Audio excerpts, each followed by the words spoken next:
sounds like a call for air cushions. Perhaps an overturned tanker? Even maybe an aeroplane? Or how about an overturned railway locomotive or a rescue job? Before we get into all that, let's have a look back into history a little way and show you here in the early 1960s, when we really didn't know indeed what an air cushion was. We knew that there ought to be a better way of lifting tankers. So we played around with 1,000 different things, from tire inner tubes. There's a very young Bill Jackson finding out how to lift a loaded tanker on bags of wind. And this is the scientific approach that we use to this air cushion business, which now, of course, has turned into a worldwide success.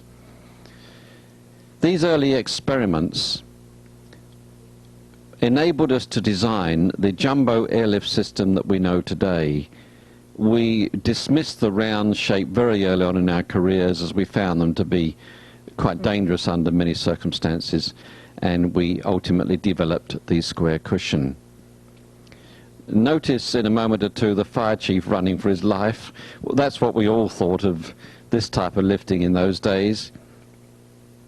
But we did learn a lot, but in fact it raised many, many questions. Now I want to ask you some questions. Is it just possible that you have been out to overturn trailers where you have recovered them for sure, but you have done further damage to the trailer? Be honest.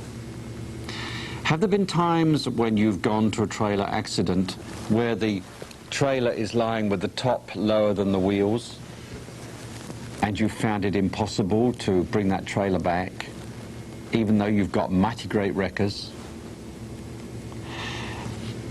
Have you at any time gone out to a tanker which has been leaking, and in recovering that tanker you've made the leak worse?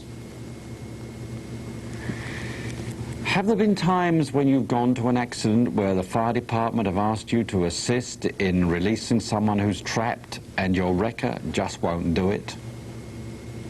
I think that if you're really honest with yourself, you're going to have to answer yes. How about when your customers have gone to your competitor and you can't think of the reason why? You know you give an equally good service, you know you have better wreckers, and yet this customer gets a rollover and he goes to your competitor up the road. Could it be because he has air cushions?